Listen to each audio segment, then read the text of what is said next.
Hey. Jerry, this is a test. Can you hear me? Perfect. It's on. I'm not going to touch it now. All right.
Is this regular?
I do.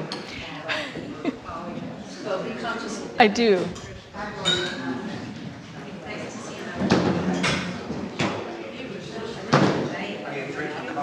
I am. Yep. I'm trying to think about where I can. Don't get caught up in that purse. My goodness. You're gonna wind up dead. Who knew that a purse could be a...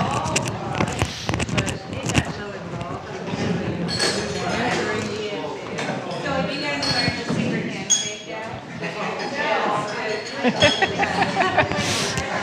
you have enough water? I was told to deliver this to you. Oh, well, thank you. That's lovely. Thank you so much. This is coffee, this is water. You know what? I'm going to put them both right over here, and then I'll have them both. Thank you very much.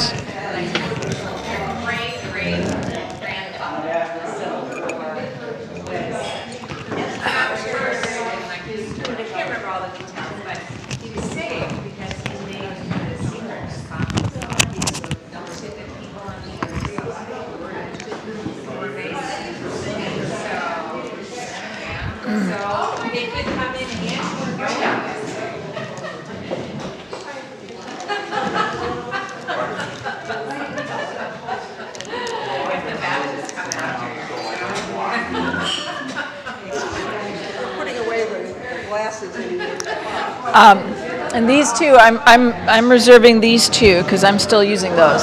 So. Okay. Oh, the other ones are the ones that need to be boxed up, right?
I'm delivering the leftover food to the domestic violence shelter. That's an important thing to do. Yeah.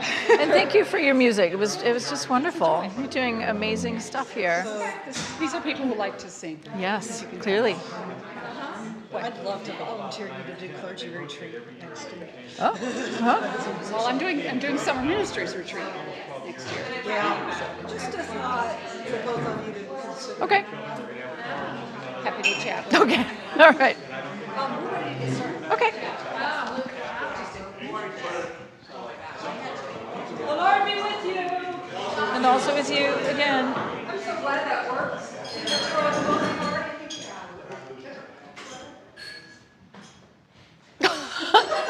That works. Wow. I'm learning all kinds of things. We are ready to get started for our time with the bishop. So, yeah. Thank you. So, excuse me. I have water. I'm theoretically mic'd right here, and I know that's going to the live stream. But I also have water and coffee over there. So if I jump over there to clear my throat, you'll know why. Thank you all for sticking around in what is quite a long day at church. So I appreciate that you're all sticking around. This is a workshop that is, I'm going to introduce to you a model from the College for Congregational Development. And the College for Congregational Development was founded in the Diocese of Olympia, which means Western Washington State. So that, just, imagine that's where it was. Developed by Melissa Skelton, who is now the Most Reverend Melissa Skelton, and she's the retired Archbishop and Metropolitan of British Columbia and some kind of other thing, and just a lot of words when she says her whole title. So that's where all this is coming from. The college is now in a number of different dioceses around the Episcopal Church. I used to be a trainer in the college, and so that's where I learned all of this material. And so that's what I'm bringing to you. I want you to be really clear, especially for the live stream. I did not make this up. This is not, what yeah, all right. So the models in the College for Congregational Development, I'm just going to check the time because I know what I said about how long I'd last, about 45 minutes. The models in the College for Congregational Development are best thought of as lenses that can help us to see certain things in our congregations, aspects of our congregation or our neighborhood that we might not see without that particular lens. But I want you to think about lenses for a minute. I see that a lot of you are intimately familiar with lenses, as am I. These are bifocals, right? And so without them, I'm looking at you, and your faces are all a blur. I just can't, right? Put them on. Through the top lens, your faces are quite clear. But if I wanted to read something through the top lens, that's not the right lens to use. I have to use the bottom lens. But if I look under, through the bottom lens at your faces, those are also not clear. So lenses don't show us everything, right? They show us what they are designed to show us. So I'm going to show you this model. It'll show some stuff, but it won't show you everything. Okay? So this is the purpose and work of any congregation. Oh, I forgot to say that one of the principles of the College for Congregational Development is that any congregation of any size, location, condition, church personship, anything can become more faithful, more healthy, and more vibrant as it's following God's call. Any congregation. Right? So the purpose and work of any congregation, there it is, all right? We can go home. No. The purpose and work of any congregation is to gather the people that God is calling to that place. And a word, just because I know we are live streaming and this has come up in other places, a lot of the language I'm going to use is from the pre-streaming church. Okay, so we'll talk about like place, and some things that exist in the physical world. Everything can also be translated into online communities. That work has not yet been done, but to the extent that you all are going to be working with this model and want to contribute to these thoughts, that would be a really exciting place for you to take this, right? So gathering the people that God is calling to this place, offering opportunities for God to transform us, and then sending them out into the world, right? Now send us out into the world to do your will, right? That's not in the post-communion prayer we said today, but that is in one that is often used. And the deacon sends us out into the world. Gather God's people who God is calling to bring to this place. Offer opportunities for God to transform their lives and send them out into the world. That's pretty simple, right? Fortunately for us, everything breaks down a little bit. And this is just such a fun space to work in because, look at this, you've got all these big walls. And this giant Post-it note can just stick right onto the wall. So gather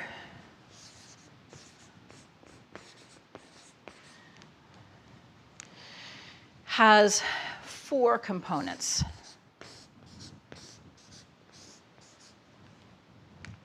The first of which is, wow, I don't know. We'll see. Maybe it'll redeem itself. Okay. You're warned, you marker. Invite. Invite. Invite is everything that happens outside the doors. Everything that happens outside the doors is part of invite. It's part of how this place invites people to come in. Now, I said the people who God is calling to come here. I hold it as a matter of faith that God right now is calling people out from in the neighborhood, from nearby around, or people who are about to move to this area, whatever it is, to this place. God calls them here, but they won't be able to come unless we invite them, right? And like I said, invite is everything that happens outside the doors. So it includes things like that memorial patio. That's outside the doors, right? Somebody might walk along, see this beautiful place of quiet and reflection, take a pause, sit, discover that there's something bigger that they want to be a part of, recognize, oh, look, here's a church. Maybe I'll try this one out. Invite includes your sign, which says what time worship is, right? Everything outside the doors of your church.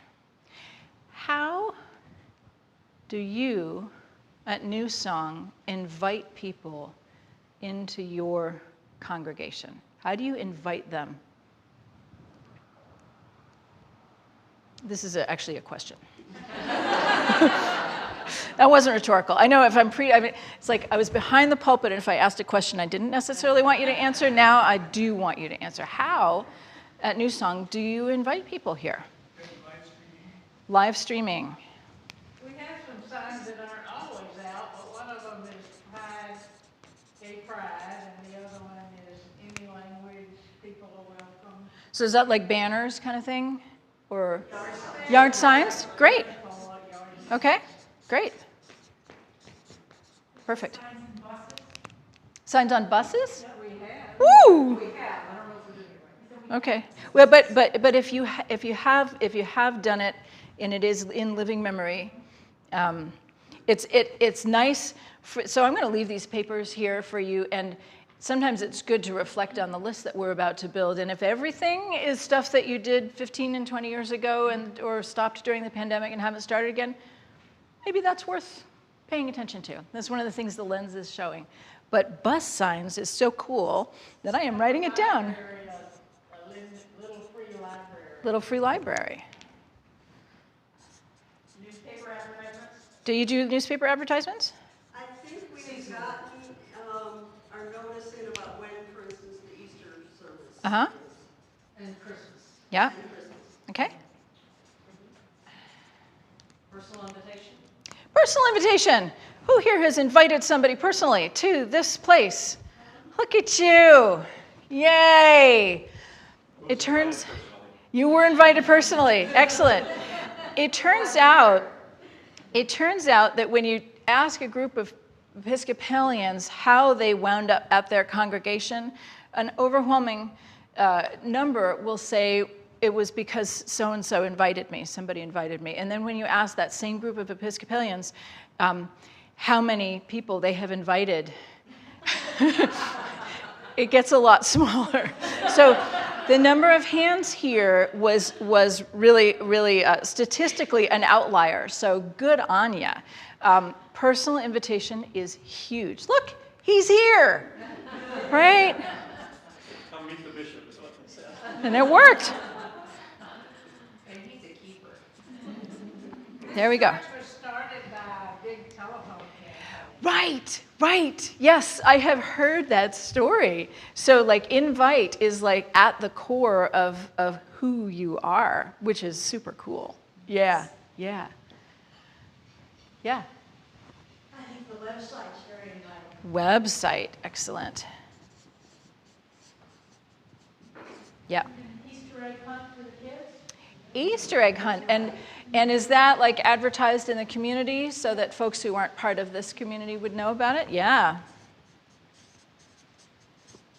We were invited to come by someone who's not even a member. We don't need to come here. Whoa, I'm so confused. It's the other church that shares this fund. Oh, okay, sure. Full Circle. And they knew that we were looking for another congregation, and they knew people that were here, and they said, I think you'd like going there, so. That's great.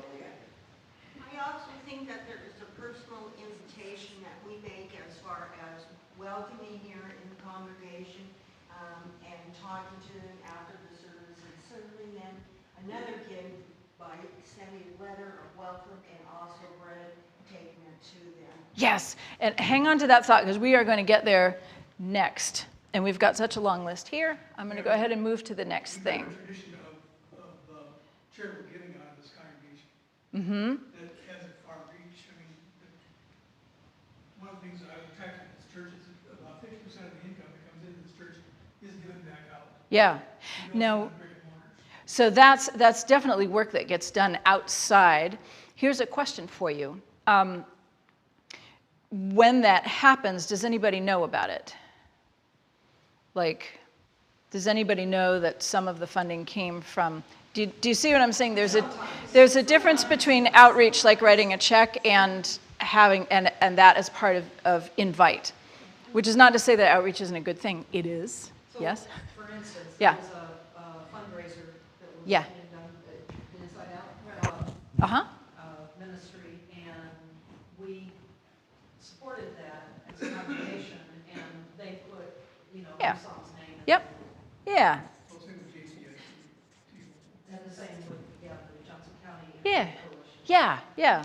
So, and it's not to say that, we should get credit for all of the good stuff that we do out there, right? That's a different lens. That's using the lens wrong. The thing we're wondering is, how do people find this place? How are they invited? And so, for instance, if they went to that fundraiser and saw New Song Episcopal Church, that's an invitation for sure. Yeah. So let's move on to the next. Okay, one more. Gay pride? Booth. Excellent. Booth at Gay Pride. What color am I on now? Red. Yeah. My purple one is always the first one to go. I had to throw it away a couple times ago because it ran out of ink. And I have zero tolerance for markers that are running out of ink. But that's why I don't have any purple, because I used it all up. So the next thing that happens, we've invited them, and they're at the door. Just think back to the last time you decided you were going to go to a new church. Opening that door and stepping over the threshold, that's a big moment. That's kind of a scary thing to do. See, I don't know that this one is going to make it. Greet. It looks like greed. Greet. There. Greet.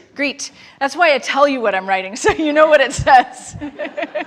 Because, you're far away and the writing isn't great. Greet. That's what happens at the door, right? At the door, as they walk in, we greet them. How do you greet people at New Song? And how specifically, is there somebody standing there? Ushers? Okay, and so ushers are positioned in such a way that they see people walking in the door? However, they hand them a bulletin Uh-huh. as we walk in. Okay. And during announcements, they introduce. Sometimes. Well, I think Name New Song tag? is pretty good about walking up to new people and suggesting they come back, or I hope we can do something for you, that kind of thing. Like before worship starts? And after. And just Uh-huh. So personal, yep, okay, so sort of generalized welcome, yeah. The point that we can be a little overwhelming. Uh-huh. Yeah, and And I think sometimes introducing people during the service is a little overwhelming. I'm not sure it's such a good idea, always a good idea. It's probably best if they know they're being introduced. You know, if you ask this person, would it be okay if I did this? Don't make them take the I think it's a hot topic of debate among folks whether or not asking people to stand up and introduce themselves during worship is a good idea. And I think it kind of boils down to, well, some people are fine with that, and some people really don't want that. And how do you figure that out? Well, we could tone it a little bit. We'll just say, here's my friend so-and-so who's visiting today. Like to see you. Uh-huh. Uh-huh. So they don't have to stand up. Oh, okay, that's nice. That's nice.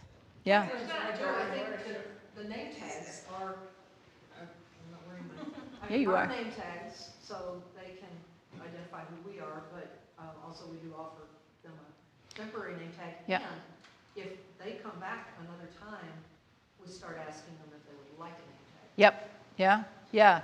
That's really neat. Also because everybody, in fact, even me, who had never been here before, I could identify who the newcomers were compared to the old timers here.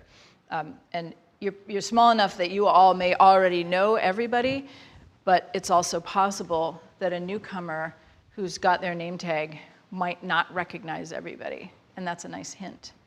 Yeah. That's what the guys come back the third one time is not good at names. It's very handy. It's very handy. Yes, I am that guy. So, yeah, Polly. Our first couple of weeks, Lois greeted us with our name tags. Oh, we must really be welcome here. Ah, name tags. So the power of name tags. Yeah. I'm just going to make a little circle there. Working on a picture directory. Uh-huh.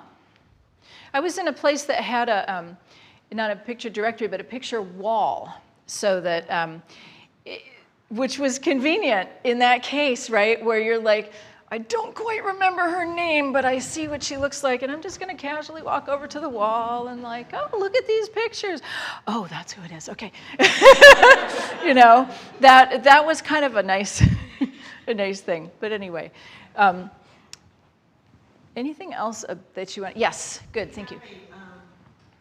Bulletin or what is it, a black thing that we have our names, they put down their address, telephone. Oh, like a guest book kind of thing? Yeah, yeah. Get back to But that. it's at each row. So I saw that. I was wondering what that was. Yeah, we didn't have a normal announcement period. We usually, Right. someone holds it up and says, if you're new here, please, or if you would like to share information about yourself, we would love to get to know you better. Right? Is that the usual? Ah, that is really cool. How does that work for you?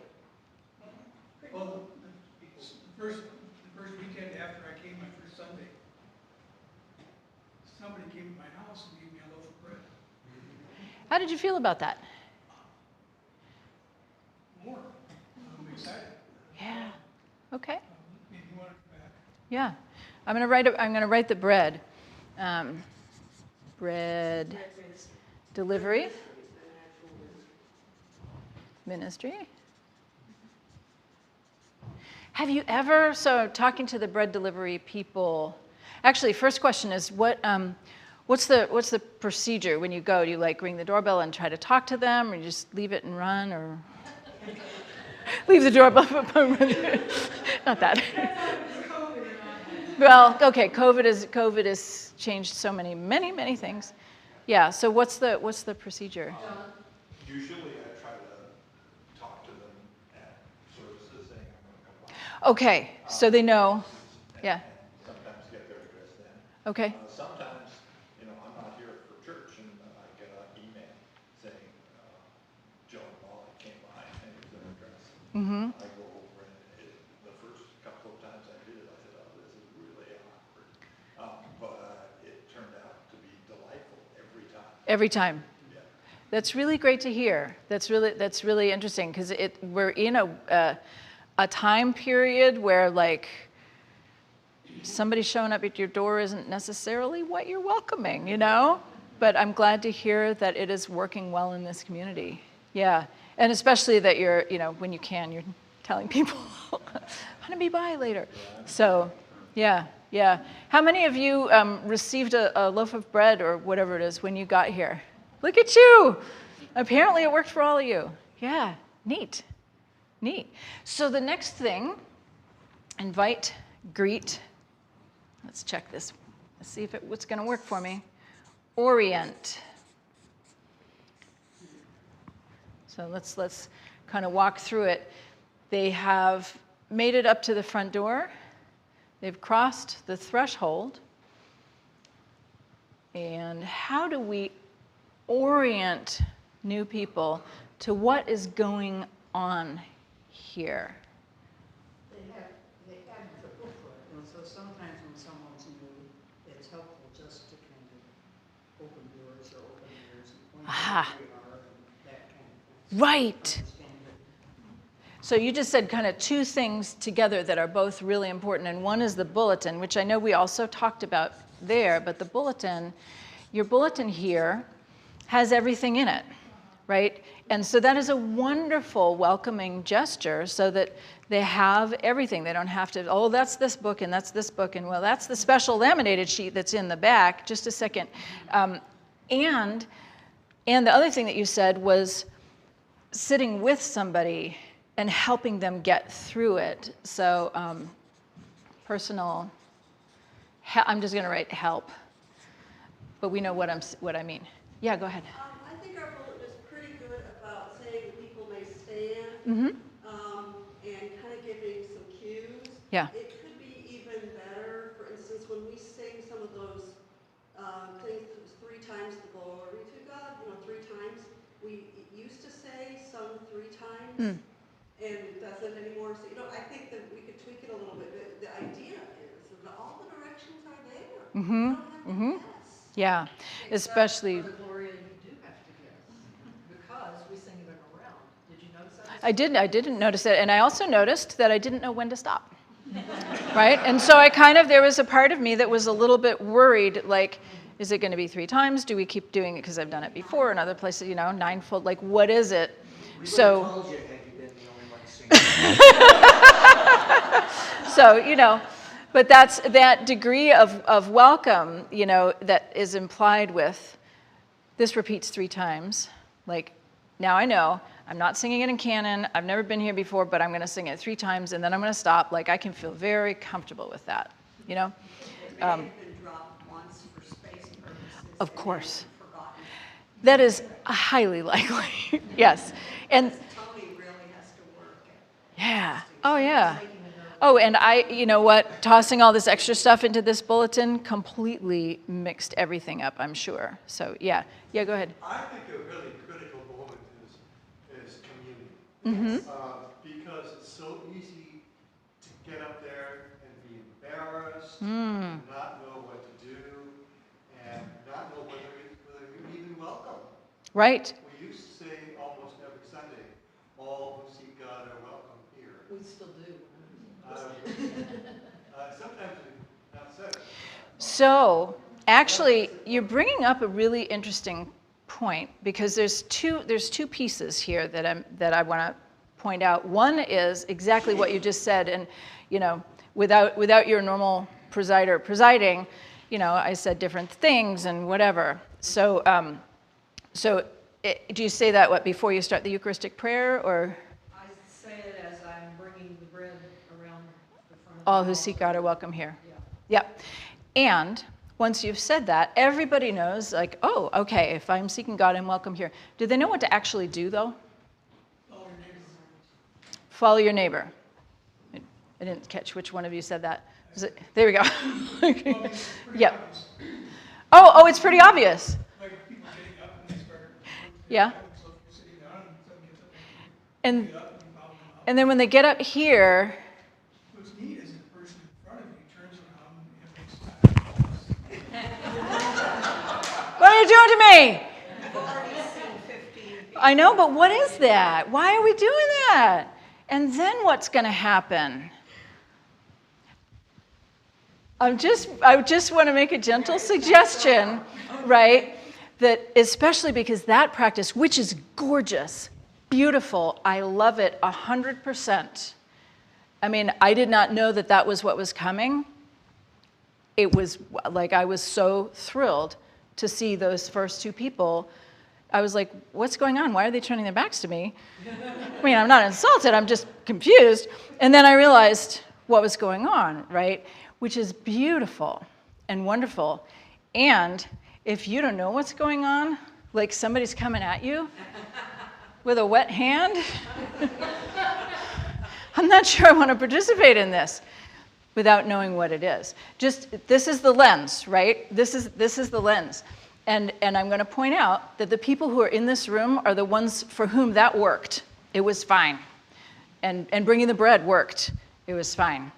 And the ones who didn't come back are the ones who were like, yeah, I actually didn't know what was going on.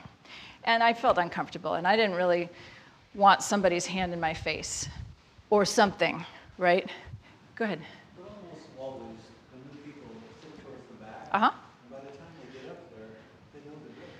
Well, but they might know, they might have seen what's going on, but do they know that they want to participate in it if they don't know what's going on? Right? It's a measure of trust. It is. I'm going to tell you, Ask our person who just is here today. I became a Mennonite 36 years ago because I was sitting in a church and they started doing foot washings. And I'm sitting there wondering why are men going there and women going there? And I'm kind of a risk taker, so I got in line. Which line, men or women? Well, you know, I had my choice, but I chose the men one. And that changed, that was transformative. I took the risk, and Lynn Lehman washed my feet, just poured water over them, dried them off. I turned around and did it again in a hug. I became a Mennonite for 36 years.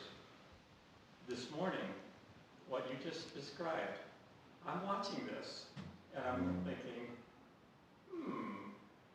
this is really pretty beautiful.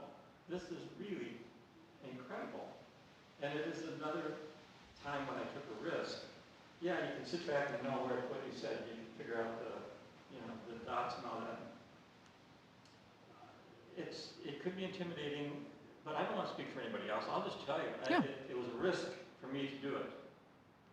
But, you balance it off, and it was worth the risk. And I really was incredible. I'm here right now because of that moment. Mm-hmm. I mean, it was just, you guys are doing something really, really special there. Yeah. How do you feel about doing it to the next person? I never put the cross, I see Lori, and Lori, when she's done doing her healing touch, will put the cross like this. That's such a precious experience. And I remember when the bishop confirmed me when I was Episcopalian in 8th grade, and he anointed my head, and Ash Wednesdays and all that. Mm-hmm. And I'd never done it to anybody else, and I looked at the woman who I actually... Jerry. Yes. No, it wasn't Jerry. It wasn't Jerry. Oh, he's getting our attention. But I looked at this woman who I have had conversations with, and we are in a circle at Saturday morning with, and I just touched her shoulder, and I could just feel the connection, And I felt like I was doing something special for her. And just as someone had done something special for me, so it's quite precious, but it's risky. I guess anything is risky, right? Getting out of bed is risky. Walking in the door is risky. Jerry has something to say. So part of in today's world, and what you hear if you've done studying on the live stream and social media, people I do not think walk in here without having done some research about who we are, what we stand for, what we do, before they ever make the attempt to come in the door. And one of the things about the live streaming thing that you read about is that younger people in particular will do their research about their church online and watch the live stream before they ever step in. So I think that the fact of it being off-putting is probably minimal for most people that walk in the door. I mean, I don't think we have to just somebody said, oh, you saw church, we want to stop by today. No, they've looked us over before they've ever come in the door. Okay. Thank you.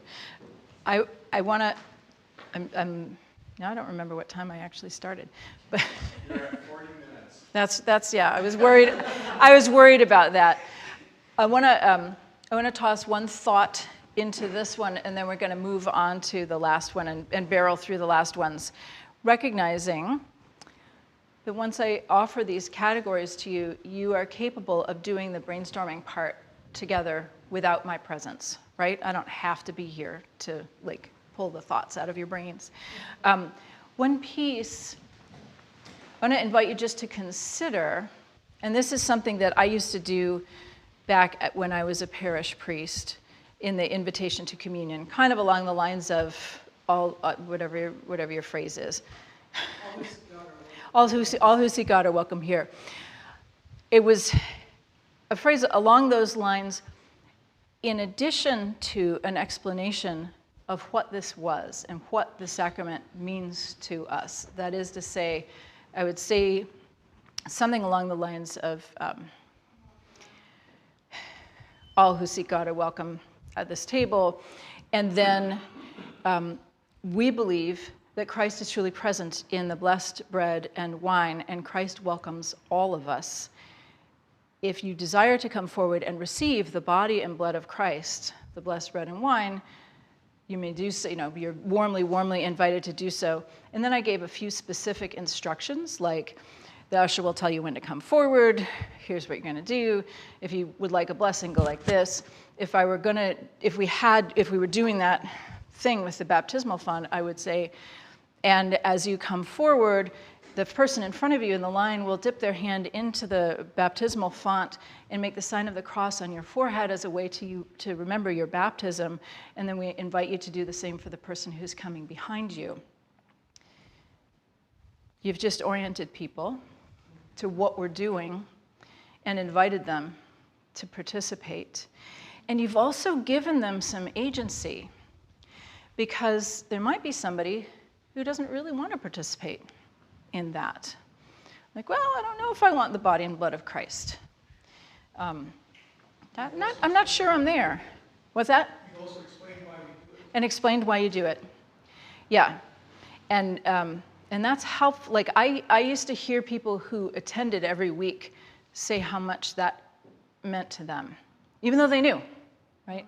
Anyway, it can be spoken, it can be written. It's just a helpful orientation, but yes, please. I like that idea. But I would say probably 9 out of 10 weeks, everybody who's here has been here before. And if everybody who's here has been here before, the priest usually knows it, and she might not make that whole long announcement. Yep. Yeah. Or sometimes she might, because she wants to be sure that everybody remembers what it is that we're doing and why. Why?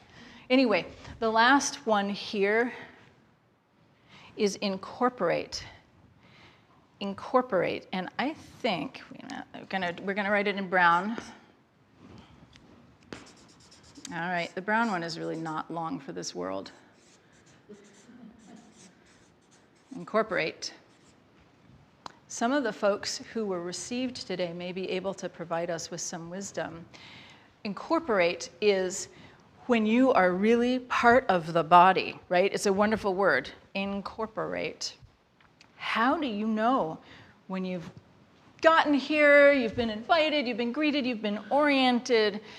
How do you know at New Song that you are part of the body? How does New Song incorporate people? And I especially would love to hear from the ones who were received today, but anybody else, you can go ahead and start us off. I know you weren't received today. Historically, we had a practice, which I think prevails somewhat less today. Yeah. That when we see somebody on their second or third time back, that we introduce them to the concept that every one of us is a minister, and ask them to think about their own gifts and what it is they could bring, because that is an incredible incorporation. It is. How does that work? Did you walk up to somebody and say, "Hi, I've seen you here a couple of times. I want you to know that everyone is a minister," and no. Do you want to run for vestry? Do you want to run for vestry?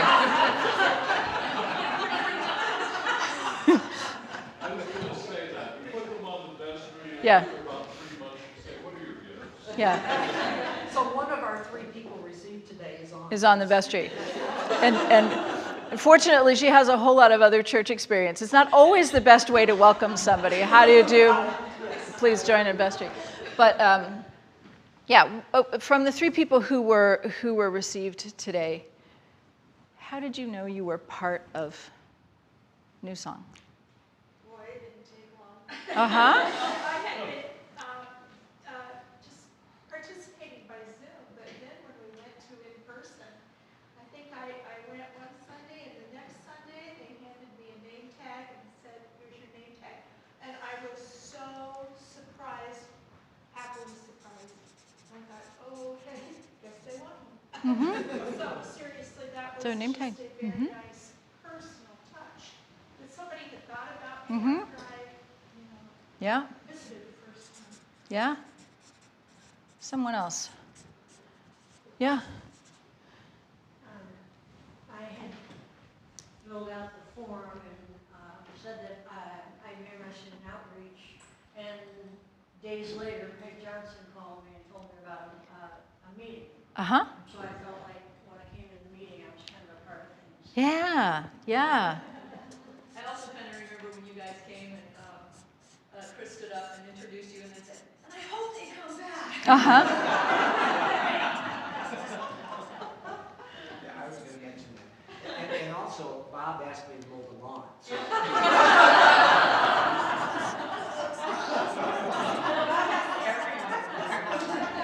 No, he just asked me. You're special. Only you can mow the lawn. Lori asked me if I had learned the special secret handshake. So. I heard that today, so I'm still waiting for somebody to teach me the handshake. I'm a little worried. So Does the priest know this? it's a deacon thing. Being invited to join the ministry of this place, every single thing, one of these, like, the name tag is like the personal thing, but everyone in ministry invited to the meeting and being put to work, all of that is being invited into the ministry of this place. Also, the music, I love the music. Mm-hmm. And Lynn has been so welcoming to me. Yeah. To be part of that, so. Yeah, yeah. So we could keep going, but now I'm over my time, so I'm just going to quickly. But you see why I went over? This is so wonderful. So super fast, right? Transform. Briefly. God meets us where we are, and God does not leave us there, right? I mean, I just preached a whole sermon about God transforming us, so I feel like I don't have to say a whole lot about that because you were all there. But our churches, our congregations, part of what we do, part of what our work is as congregations, is to offer opportunities for God to transform us. So, really clear, it's not we who transform each other, like I'm just transform you. We don't transform ourselves. God transforms us, and we can provide occasions or environments in which that transformation is invited, right? Maybe more than just, sitting on the bench reading a newspaper. We can be transformed. God can transform us that way as well, right? But our congregations are places where we invite that transformation. Where at New Song do you, or in what ways do you have events, activities, environments in which God's transformation can be worked? How does God transform people at New Song? Liturgy. Music. Go ahead. The ritual of communion. I came from a church that did not make such a big deal out of communion. It's done so beautifully here. You feel different after you've received. Yeah. I think we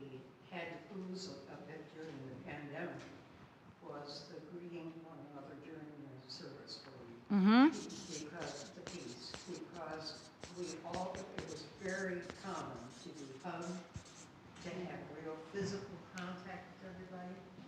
And that was tremendously meaningful to me. Sheriff comes up and just gives you a bear hug. And we kind of lost it with that. Having to say hi. Yep. Yep. Yeah. Yeah. Jerry. Part of the transformative nature of this particular church is that we have a large rota of preachers, ordained and lay, so that there is a wide variety of voices out of that pulpit on any given Sunday. I have to say, I don't know why they let me preach, but I do. But there are some amazing people that preach in this congregation on any given Sunday. Cool. And I think that is what makes us some way uniquely different than a top-down church. That's a wonderful gift to have a lot of preachers. Yeah. Every year we have a stewardship campaign like many other places, but the stewardship campaign focuses as much on ministry as it does on money. It's called Gifts and Talents.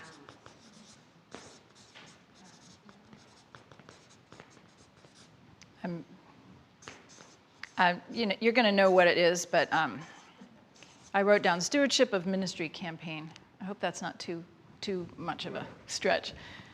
George, yeah. Speaking of the treasurer, there are some remarkable opportunities to give through the church. Mm-hmm. And we make that pretty well known to how people can donate to different funds and support outreach in the community. Yeah.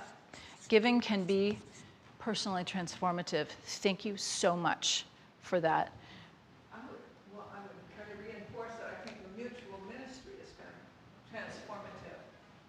And finding out and coming to this church, I came from another Episcopal church in Davenport, and New Song is known throughout the diocese, and I had heard about it. And so I was drawn to what I had heard about it. And the mutual ministry thing is, if you have an idea, you can go with it. You can mention it, and you discover there are other people there wanting to help you with that ministry. And so it's not just you, it's finding a community of people who will work with you. Yeah. Yeah. So I'm gonna wrap it up with 1, 2, and then 3. I'm going to say 2 things. Oh my goodness. We have something called Spirit School, where we learn about those kind of issues in our community and world, but also theological things. And then also, we haven't been doing it, but we have a healing prayer station, usually that during communion you can go and have prayer. Yeah.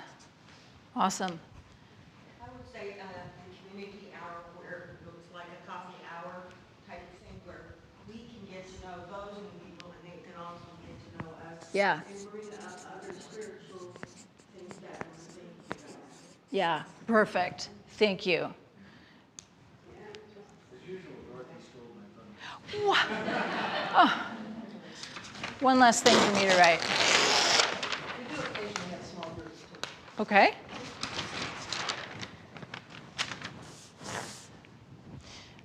Send.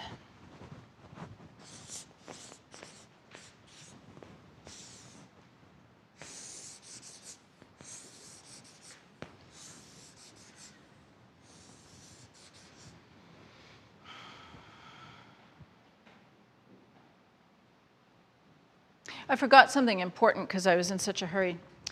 And now I recognize it because it's coming up. So what I forgot to show you, and it's okay, it can be remedial, is that this, all in this model, all takes place, there we go, turning the corner, right? We send them and then we gather them again in a unique context. You will have noticed that I have not given you a prescription for 75 things that you ought to do. I did tell you a suggestion of something that you could do, but it's going to be on you to figure out whether that will help you using the lenses that we've talked about and using your own wisdom as a group, right? I don't give you a prescription because every context is different.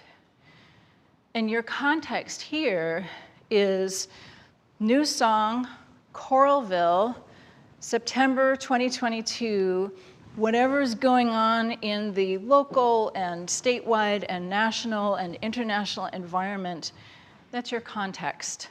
It changes, right? COVID shifted everybody's context, but all this stuff still was important during COVID. Now we're, are we coming out of COVID? Are we calling it endemic instead of pandemic? I don't know, but we're in this context together. So all of these things take place in your specific context. That's relevant for send because that's where we send people out to. We send them into the context that is outside of these walls, these doors. And when we send people out, we send them into their work life. And even if you're retired, you have a work life. I know, right? But your work life, you are being the body of Christ in your work life. You are a Christian in your work life. And part of the job of the church is to prepare you to go out into that part of your life as a Christian. In your family life. Family. There we go. You know what a family is. You can read that word. Family can be constituted in so many ways. Family might be people who are biologically related to you who live under the same roof. Family might be people who are related to you and are scattered all across the globe. Family might be a family of choice that either lives together or does not live together. Right? There are many, many iterations of what family is.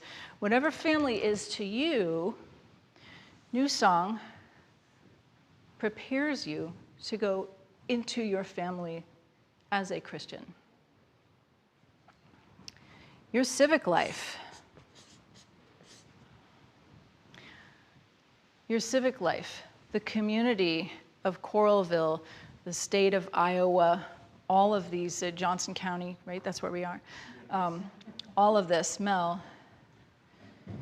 My guess is that less than half of the addresses in our directory are Coralville.